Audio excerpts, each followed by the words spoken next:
Halo teman-teman, perkenalkan nama saya Sifatul Zahra Ashad dengan NIM 23101233200010.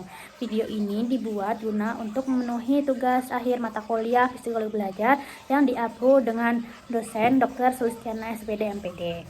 Baik, saya di sini akan membahas tentang analisis teori behavioristik, kognitif, dan humanistik.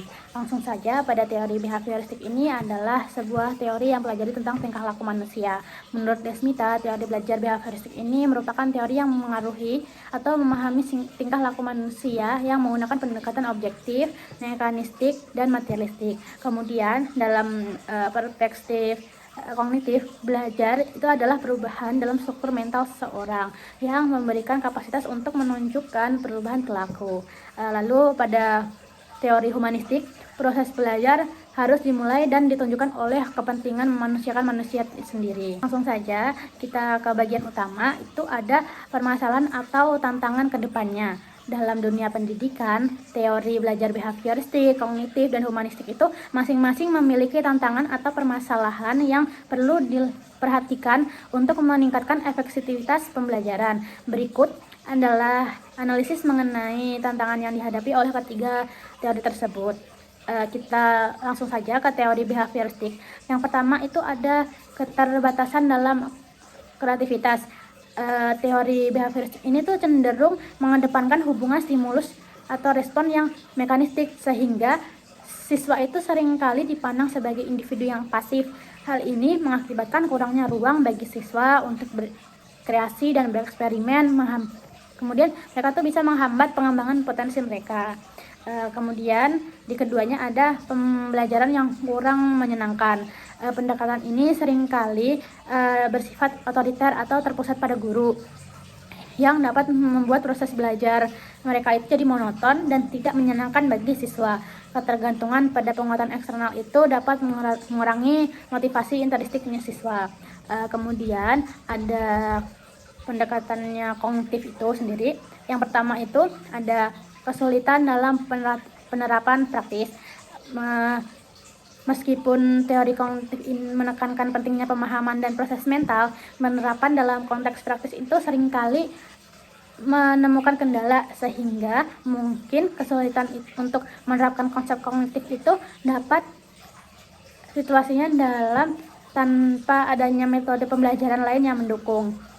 Kemudian ada individualitas dalam pembelajaran. Proses pembelajaran kognitif itu bersifat individual kan, dan sangat bergantung pada motivasi serta lingkungan yang mendukung. Tanpa dukungan tersebut, siswa itu mungkin mengalami kesulitan dalam mengenali potensi diri mereka sendiri. Lanjut ke bagian humanistik. Yang pertama tuh kendalanya atau permasalahannya itu ada di kesulitan dalam pengujian. Teori humanistik itu sulit untuk diuji secara empiris karena banyak konsepnya betul bersifat subjektif dan berkaitan dengan pengalaman individu. Hal ini menyulitkan penerapan prinsip-prinsip humanistik dalam konteks pendidikan formal. Kemudian ada fokus pada penerapan diri. Meskipun menekankan pentingnya perkembangan individu, tantangan itu muncul ketika siswa tidak memiliki motivasi atau dukungan untuk mengeksplorasi potensi diri mereka secara maksimal. Lanjut ke bagian kedua, itu ada kajian literatur atau teori. Teori belajar itu merupakan kerangka kerja yang penting dalam memahami bagaimana individu itu memperoleh pengalaman dan keterampilan.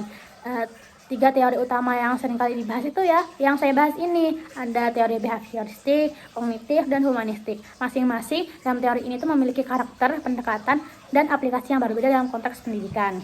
Langsung saja ke pertama, itu di teori behavioristik. Teori behavioristik ini berfokus pada perubahan perilaku sehingga hasilnya ini dalam pengalaman belajar.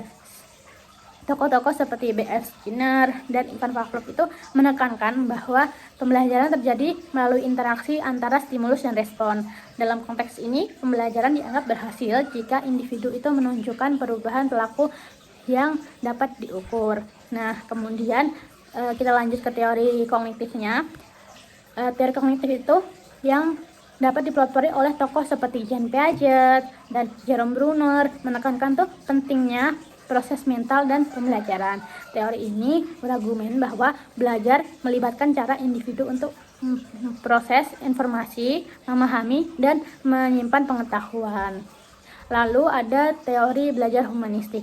Teori humanistik itu dikembangkan oleh teori tokoh seperti Abraham Maslow dan Carl Rogers yang melibatkan pendidikan sebagai proses memanusiakan manusia. Cara ini menekankan pada pengembangan kepribadian siswa dan aktualisasi diri sebagai tujuan utama pendidikan.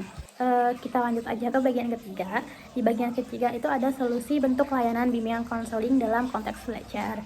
Layanan bimbingan konseling dalam konteks pendidikan itu dapat diimplementasikan melalui berbagai pendekatan yang berlandaskan dengan teori belajar, yaitu teori behavioristik, teori kognitif, dan humanistik. Masing-masing teori ini menawarkan pendekatan dan teknik yang berbeda untuk mengatasi kesulitan belajar siswa.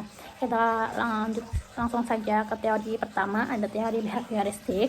Teori behavioristik ini menekankan pada perubahan perilaku yang diamati dan diukur. Dalam konteks bimbingan konseling, pendekatan ini dapat diterapkan melalui yang pertama itu ada konseling individual, mengidentifikasi masalah belajar siswa dan memberikan umpan balik langsung untuk memperbaiki perilaku. Konselor itu dapat menggunakan teknik seperti overall conditioning, yang dimana penguatan positif diberikan untuk perilaku yang diinginkan. Kemudian itu ada penggunaan stimulus dan penguatan, mengamati stimulus yang efektif dalam proses belajar dan memberikan penguatan baik, positif ataupun negatif untuk mendorong perubahan perilaku siswa. Kita lanjut ke teori kognitif. Teori kognitif itu berfokus pada proses mental yang terlibat dalam belajar. Pada bimbingan konseling, pendekatan ini dapat mencakup yang pertama ada pengembangan keterampilan kognitif, membantu siswa untuk mengembangkan strategi berpikir kritis dan dalam pemecahan masalah. Itu konselor dapat menggunakan teknik seperti kognitif behavioral terapi atau yang biasa disebut dengan CBT untuk membantu siswa untuk memahami dan mengubah pola pikir yang tidak produktif. Kemudian membangun hubungan kognitif, mendorong siswa untuk mengeksplor pemikiran mereka sendiri dan bagaimana pemikiran tersebut itu memengaruhi emosi dan perilaku mereka. Kemudian kita lanjut ke teori humanistik. Teori humanistik itu menekankan pada pengembangan pribadi dan potensi individu. Dalam bimbingan konseling, strategi ini tuh meliputi yang pertama ada pendekatan berpusat kepada siswa. Konselor itu berperan sebagai fasilitator yang mendukung siswa untuk menemukan solusi atau masalah mereka sendiri dengan fokus pada pengembangan diri dan peningkatan kepercayaan diri. Kemudian ada mengembangkan lingkungan belajar yang positif, menciptakan suasana yang kondusif dan mendukung pertumbuhan emosional sosial siswa sehingga mereka merasa aman untuk berbagi perasaan dan tantangan mereka. Kesimpulannya adalah memahami teori belajar behavioristik, kognitif, dan humanistik itu sangat penting bagi pendidik untuk menciptakan pembelajaran yang efektif dan bermakna. Dengan mengintegrasikan ketiga teori ini serta didukung oleh layanan BK yang tepat, diharapkan peserta didik dapat belajar secara optimal dan mengembangkan potensi diri mereka sepenuhnya. Demikian video belajar kali ini. Terima kasih atas perhatiannya dan sampai jumpa.